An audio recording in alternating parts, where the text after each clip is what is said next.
Bubbles, dark basement, scuttles, fingernails. Hi witches, it's Rose, and today I have the privilege of interviewing my favorite bone witch, Kory, from the Great North Witches Collective. When we first started this podcast together, I was really excited to get to be surrounded by all these unique, strong women that were following their own path in witchcraft. And I'm really excited to get to introduce them each to you a little more thoroughly so you can get to know why they inspire me, because I'm sure they'll inspire you too. I did want to mention before I dig in that the Celtic Yule Psychic and Craft Fundraiser Fair is coming up in Ottawa November 19th from 4 to 10 p.m. at the Bronson Centre, and Kory will be showing her jewelry and creations there. As well, if you're looking for any more information about Kory, you can find her on our website, greatnorthwitches.com/Kory, spelt with a K, Kory. And from there, you'll find her Instagram link with information on the jewelry and creations that she makes. On Instagram, you can find her under the handle K2 Curiosities, with curiosities spelt with a K. So with that, we will get to the interview. Hey, Kory. So happy to have you here today. So to start, there's a few questions that I like to ask everyone we interview just to interrelate it to our overarching witchy theme. One of the main ones that I think everyone is interested in when we talk to other witches is, when did you first realize that you were a witch? I would say this started when I was pretty young. My grandmother used to tell us about her great-grandmother back in Romania or Ukraine, how she used to hide all her witchy stuff in the piano when invaders would come in looking for witches. Back in the 1600s, 1700s, there was a lot of prosecution against witches in Romania, and that's where we get a lot of the slanders from. It was a really bad omen to be considered a witch. They were slaves, essentially. They were lower than the low, and to be founded as a witch meant severe punishment or death. So a lot of them would hide their stuff and do everything in secret. So these were tales when I was quite young, I would say under the age of 10. And I would put it that by the time I hit 13, 16 years old, I was practicing. I knew that it was something that just ran in our bloodline. It skipped a couple lines, but definitely came to mine and my sisters, and even stronger in my sons. It was quite an experience. I had somebody give me a book, and it was a love spell book. I thought it was the coolest thing in the world. I borrowed it for a few weeks and then gave it back, and it took me probably about 20 years to track down that book, and I finally found it, and I just knew that was right for me. It just felt right. I grew up Roman Catholic with all my sacraments. It just never felt right. There was just too many unanswered questions. It just felt off. And the more I kind of looked into my background and the craft, I realized that that was where I felt more comfortable. Has the type of witch that you are evolved over the years? And maybe let everyone know what kind of witch you are. Okay, so I would be considered an eclectic gray bone witch. Bone work has been something I've always loved since I was young. Got more into it as of recently. Gray witch, I have always felt I've teetered between the dark and the light, because in my opinion, there's a perfect balance.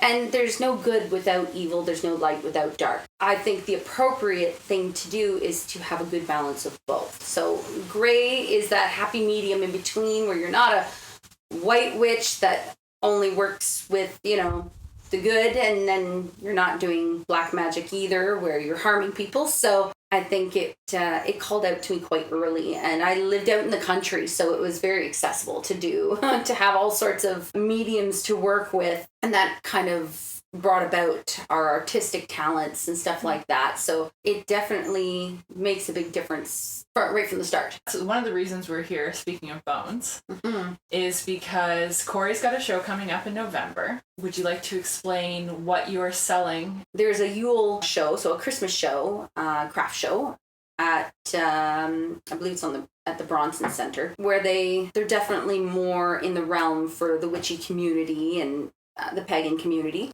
my business per se is more oddities and curiosities. So one of the items that I do sell, or many of the items that I do sell, are bone related. I've always had this belief that the body is just as valuable after the soul leaves as when it was when there was a soul in it. And that goes for animals, it goes for humans. Why not use the bones? We use the fur, we eat the meat. The bones just get tossed. So to me, it's using every part of the animal possible, and why not appreciate it? A lot of my jewelry, a lot of my displays have bone work incorporated into them. There's a variety of different animals that I use, and all are ethically sourced, all that jazz. So they're not harmed in any which way for the usage of the bones. But anywhere from beaver, raccoon, we got, I think there's a little mink in there, porcupine. And I also use a lot of the other bits. So I use the quills, and I'll use little bits of the fur and stuff like that if I can get my hands on it. Do you notice energetically a difference working with bone in your jewelry compared to, say, inanimate objects or something like that? I don't know. I was curious if that plays into it at all. It does. I find there's a really nice vibration from them. They still exhume life from them. It's just you have to listen. But it's definitely there. And it makes a big difference. I love handling them. I don't feel uncomfortable with them. If I did, I certainly wouldn't. There's been many times where I returned them to the earth because it just didn't feel right. And I'm happy to do that. And that's out of respect for the life that they lived. I don't like using animals that were killed in a forceful way because it definitely stays with them. Such as using chicken bones from, the grocery store. These animals were bred to eat and consume, right? So they don't live the best lives. Their bones are not always the greatest to use. They require a lot more effort if you're going to use them because you have to cleanse them on top of that to release any of that energy. Whereas animals out in the wild, if they're dying natural causes, it's peaceful. Or at least usually, it's their best life. Or they live their best life. Yeah. Yeah, I have the same problem. This is a long-standing thing in our family where we will only eat eggs that are free range because there was a documentary something a long, long time ago about how horribly chickens are treated, which is so funny because I grew up in the country. Chickens are not exactly the most empathetic animal, right? They're just running around like it's not like a cat or a dog, right? But at the same time, it's like you feel different about eating an animal that has suffered for a long time. I think, anyways. I agree. I don't know. Yeah. We raised chickens as well. We had occasional pigs. We had ducks. To have a goose every once in a while was kind of fun. But dangerous but fun. Dangerous but fun. Oh, they kept them penned up pretty good. So, they weren't roaming around the yard. We grew our own garden vegetables, stuff like that. And we were always picking stuff from trees on the side of the road out in the country. It was nice to grow up that way. You look at nature differently. Yeah. And you appreciate it in different ways. It's funny that you say all that because when I met you and when I look at you, I always think you have like such a wonderful aesthetic. Okay. But it's not like that country, do you know what I mean? Like, yeah, you have classed it. Yeah, took it up. Yeah.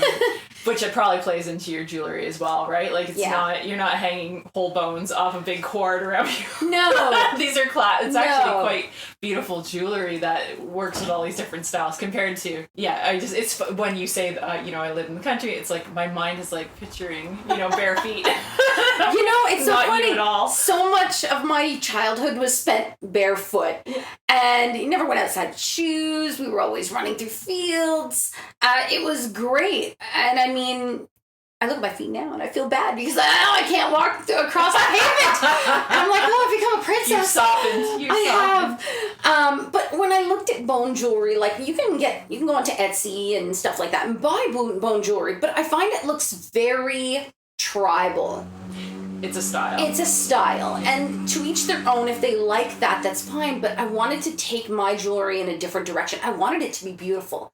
I want it to be worn with nice clothes. Yes. You know what I mean? So it shouldn't feel apocalyptic. That's right. It shouldn't. It should feel like it's enhancing it, not taking over it. Yeah. So, you'll find gemstones. You'll find sterling silver or gold along with the bones just to give it this beautiful aesthetic. It looks like a fine piece of artwork and a lovely piece of jewelry to be worn every day. Yeah, I love that. Yeah. And I'm looking forward to, I know we've already all planned to come and see you at your show.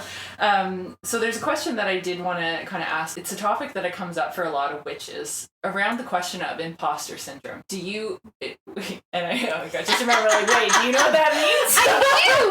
Only because I was accused of it not that long ago. Oh, okay. So you've lived with this. Just because I find there's a lot of witches that sometimes that's what holds them back in their practice. Is that feeling that they don't deserve to be a witch, or they're doing it wrong, or so I'd love to hear your experience on that. I have been a solitaire witch for the vast majority of my life. Despite the fact that your sister is also Despite the fact we really didn't communicate much about our witchiness throughout our childhood, and my sister and I are very, very close. She's the closest family member I have. We did everything together, and this is one thing that we did not share until recently, just because I don't know whether I just didn't have enough confidence in it. Like, I would read books, I would do my own thing, but I really didn't want to share it, and I just thought maybe I wasn't experienced enough. And yeah, I tend to think that often, that, oh, there's so many other people with so much more experience, let them do it. I'm not experienced enough.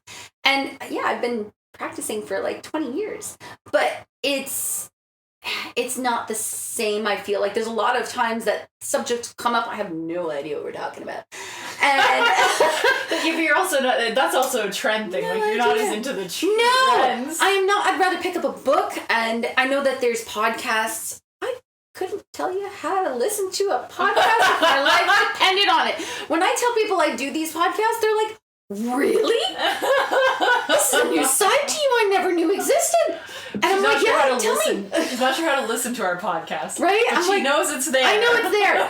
I'm like, oh my God, I feel like such a troglodyte. I'm like, it's fun.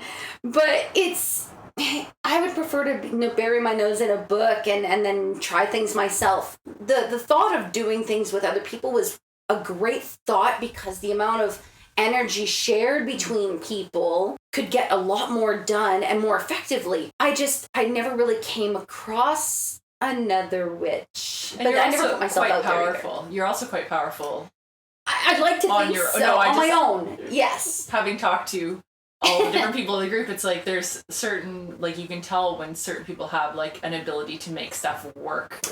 So it's like, that's it. But so related to that question, what is your thought on covens? I'm not opposed to a coven. I'm really not. I can't say that I've ever come across a group. It's so funny because how I got myself into meeting all of these lovely ladies was I joined a Facebook group, and I said, hey, does anyone know any covens? Does anyone want to adopt me? And sure enough, I got an answer to it for sure, and people were super receptive, which was lovely, because I think after COVID, I realized that I didn't want to do it alone anymore. I wanted to share that. Like, I have the ability to make things happen. Sure, I've been able to do that countless times with consequences as well. So don't think it's just all butterflies and rainbows over here. Oh no, there's consequences when you do certain things. And it's a great way to learn. It's also how, you get yourself into all sorts of trouble. So at least when there's multiple people, it's not so intense. It's spread out between everyone. Everyone kind of takes their part of it and shares their part. And I think community is kind of important. And after 20 years, having community is actually really nice. So how did the conversation come up with you and Kyla, who's also on our podcast, if you guys haven't noticed?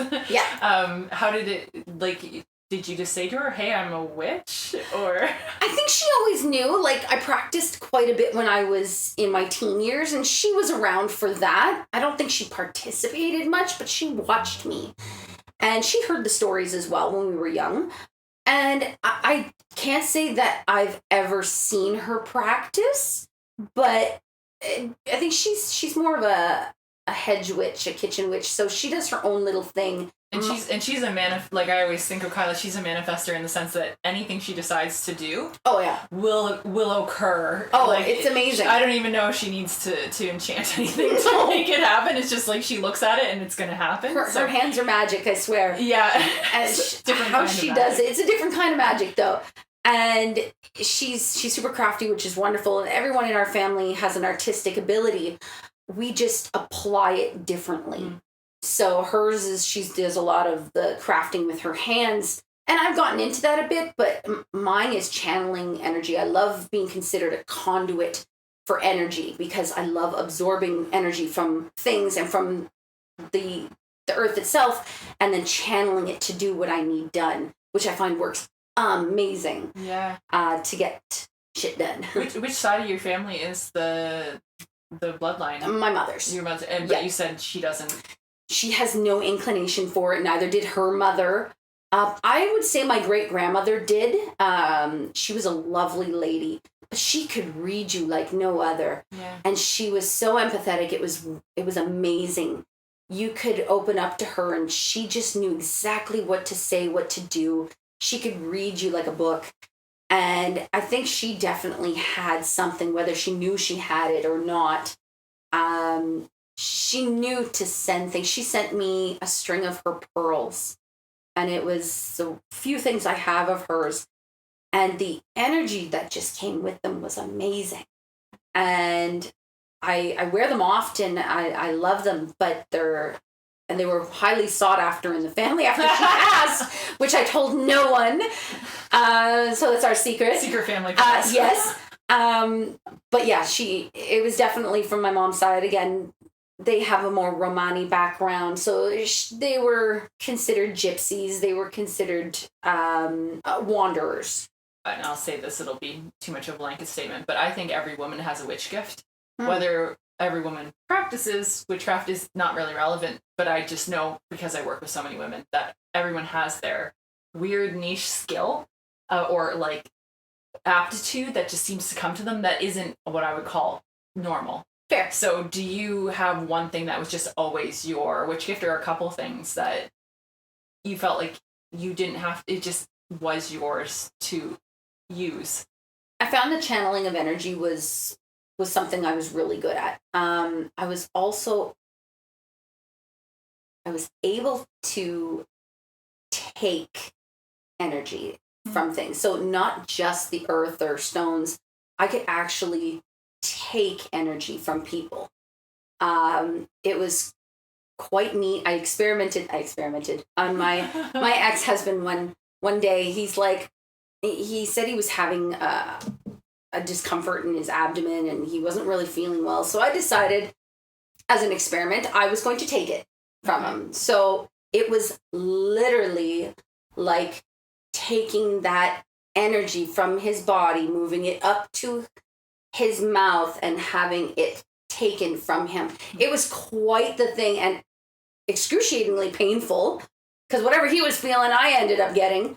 And it was instant. It was so quick, and his left, whatever it was for him. So it was a transfer of energy. It was really neat. So I think that charging things, taking energy, shifting it was more my thing. And redistributing things was easy. I'm fairly organized. I always have been. And I like everything kind of to fit perfectly. So when I'm creating things or making things, even in my house, it's not that everything has its place, it's everything has to fit. And you know when it's in the right place. And you know. Yeah, it feels different. Yeah, it feels different. Have you tried throwing your hiccups to anyone? I used to do that when I was a kid. I'd get the hiccups and I'd just take them and I'd throw them at someone. I think I've tried something like that, but maybe I just wasn't sure how to do it properly, but just if you have any enemies, this is my true. Spell for me. Just throw your hiccups. I get hiccups every time I eat bread. No. I have to have an allergy in there somewhere. But besides a shifting of energy, you can also see energies. Can you? Yeah. So it's just like seeing ghosts. Yeah. Right. So I don't have it as much as my son does. As a kid, I remember there was a graveyard right behind our play structure, our park. Oh. So there was a church across the street. There's a hall. Beside the hall, there's a big play structure for the kids. And then at the back of the hall is a huge graveyard. We used to play in the graveyard all the time. It was normal to see things all the time. And I didn't realize until later that wasn't normal. I used to have spirits come and sit at the end of my bed where the bum would imprint into the blankets. And as an adult, I catch things all the time, and it's so fun to catch it out of the corner of your eye and then talk to my son about it. And he's like, oh yeah, I seen this, and this. And I'm like, wow, so did I. That's exactly what I seen. And he's like, yeah. So he's picking up on it a lot and more intensely than I did at his age. But yeah, you can definitely see them. Yesterday, it's often in my art room when I'm working around on my bone work, you'll catch things. There was something behind the water bottle sitting on my desk, and it looked at me through the water bottle, and then it moved, and you could make out a face, and it moved so quickly that oftentimes you don't always catch exactly what it was. You have to rewind. You have to rewind. You have to sit and go, did I just see that, or am I imagining that? Or I usually take cues from my cats, hence why I always have a cat around, because if they perk up or they're looking at the same thing that you're looking at, that's usually a good sign that, there was something there. If they're oblivious, then usually it's not. Cats are more witch than any witch. Oh, unbelievably. So you take cues from them just to, confirm that I'm not going crazy. It's definitely a gift that has kind of followed me around, and I do enjoy it. I do like it. I don't try to communicate with them. I keep that, I allow them to pass by. I was going to say, you seem, some people get really freaked out, right? Whereas you seem pretty comfortable. When I moved out of home and I was still in my last years of high school, I lived on a crossroad. And oh my God, I will never live on a crossroad again. So I lived in an apartment building right on the corner of a freaking 4-way crossroad that was so busy in Pembroke, and so many spirits passed through my apartment. It was wild. It was exhausting because they were constantly in and out. You were constantly seeing things. You were walking around with them right beside you, brushing your shoulder almost. Yeah. And there was cold spots. You'd see orbs. You'd see all sorts of different things coming and going, both good and bad. It's fun, and you get used to it after a while. And it just becomes normal. You get used to it after a while. It becomes a norm. It was hard and stressful for my son, especially when he experienced it a lot more intently, because it was affecting his day-to-day life.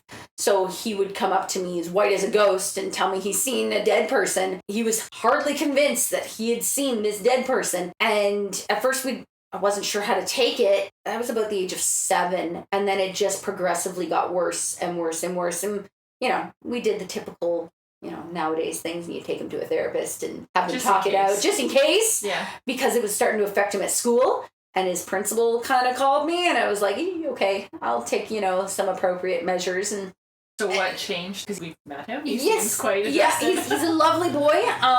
Very, very passive, very in tune with people's energies, which is great.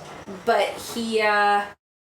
I ended up taking him aside and explaining to him my experiences and how to handle and deal with these situations. It was good once he understood how to accept that they're just going to be there, that they're never going to go away, that they can't harm him, and that he can actually use his own energies, his aura. He can use stones, he can use whatever he'd like to project that energy to help keep them at bay so that they're not on top of him. He was very happy with that, and since then has been very engaged with keeping things. He keeps me updated when things happen. For great example, I put a little protection bottle under his bed. There's one under every bed, but there's one under his bed. He knows about it. He knows about it. He knows it was there. The darn thing exploded. Oh wow! It broke. And he comes into my room. He goes, "Hey, do you have a face cloth? The bottle under my bed broke." And I go, "What do you mean it broke?" And he's like, "Yeah, it exploded. There's water and stuff everywhere." I'm like, how did it break? He's like, "I don't know. The whole bottle shattered." I was like, "Okay, all right, you need a new one." Yeah. So he's got little charms that he keeps, and he seems very content with that. It actually calmed him quite a bit, but I wish someone had done that for me. I was going to say, what I love about this is that I think, especially, I know you're a bit younger than me, but in the age group we're in, the men that came up because of the toxic masculinity, they didn't have access to this as much. So it's so, I find it inspirational to hear, you know, boys getting to come up where they're allowed to have this, you know, whereas it happened 20, 30 years age difference, then, you know, it would have been like, no, you're crazy, or don't talk about that, or don't tell people, we don't need to hear that. Like, it's beautiful to see how much people flourish when they're able to experience their full powers. Full powers. Yeah, absolutely. And he was very hesitant because he's like, well, I'm a boy. And I said, well, no, like, you can be a witch no different, or warlock, or whatever you'd want to call it, like, whatever you choose. A magical practitioner. To label it as, you do you. And I will support you whatever you decide to do. Yeah. He's not super engaged, but he knows, and he's not rejecting it. And not at all. Makes a difference. In fact, when we held one of our gatherings at my house, poor thing was hovering in the shadows, like wanting so badly to be part of it. And he's like, so I could read this person's energy, and I could read this person's energy. And he goes, I like this person, and this one was really nice. And she just gave off like this great energy and aura to her. And I was like, wow, okay, that's fantastic. Like, great. Like, that you were so engaged with it, that you wanted to be part of that, which was very special. What's one of the greatest challenges you've had on your witch path? I think I'm afraid of not being accepted for what I am. I am a force. I'm very driven. I'm very incredibly stubborn. And I, like anyone else, I don't love the rejection. I think that's why I kept it to myself for so long. It was a challenge to put myself out into the world, to meet new people that have like and similar interests that I do. I think I was afraid that people wouldn't accept me for my odd uniqueness. And I think that it's a redeeming quality of mine, but I didn't always see it that way. Gray magic is not everybody's cup of tea. And I think because I love it so much that I didn't want to change. I can mold and adapt, but I don't like to change. So I think I was more afraid that I would have to change to fit in somewhere. And I've come to realize that I just fit in. Anyways. So it's witchcraft. Exactly. And all the lovely ladies that I've met, in one way or another, I have fit in. And it's amazing. There's so many strong personalities here, and I anticipated to clash with at least one of them, but I haven't yet, knock on wood. So it's been a lovely experience, and it definitely helped open my craft up to what it is today. I would say in the last year, my craft has taken leaps and bounds compared to what it was before. I've found better ways to adapt to it and adapt it to the world around me. Oh, I love that. We are going to record soon an episode on the impacts of Hollywood and witchcraft. So I do want to ask people, is there a witch, either real or made up, that speaks to you more than maybe other witches? I would say I absolutely love the movie The Practical Magic. And I love it because it didn't change the rawness of what a witch was. They were outcasts. They were, still doing the things that they loved. They still danced naked under the moon, regardless of what people wanted. Honestly, it's the two aunties that I love. I can see my sister and I being those two aunties when we grow older and our significant others are gone, our children are grown up. Yep, we're gonna own a little tea shop, and we're gonna live above it, sleeping in the same room on little beds on each side of the room. Yep, that'll be my sister and I, because it speaks volumes to how much family is important, how much the craft is important to them, and happiness is important regardless of what other people think. So to me, those lovely little characters brought out so much happiness in my craft. For me as a person, it was nice to see something real. I find that Hollywood glamours witches up in both negative and positive ways. As much as I enjoy like Sabrina the Teenage Witch, and I enjoy, watching witches both good and bad, they don't have a semblance of realism to them, whereas I found this particular movie certainly did. And it was my aunt who who showed it to me, so it was that much more special. More meaningful. Yeah. So before we go, let's make sure we know how to find you. Through the Great North Witches Collective. You can see my profile on there. It'll give a whole description of who I am and what I do, as well as a link to my Instagram page where you can find all my products. They'll be marked with prices and stuff like that on there. But we went with the name K2 Curiosities with a K. And to kind of go into that, why I picked this name, I love making little curios things. So it's not just bone work, it's also mushrooms, and it's also, odd little taxidermy items here and there. The name K2K Curiosities was because my sister and I both, our names start with a K. Yeah. So we are 2 Ks. So her artwork will eventually go up on that as well over time. When and if she has and finds time to do artsy stuff. So great way to kind of support local and to support some of our local witches. Yeah. Make sure you check her out there. Bubbles. Dark basement. Scuttles. Fingernails.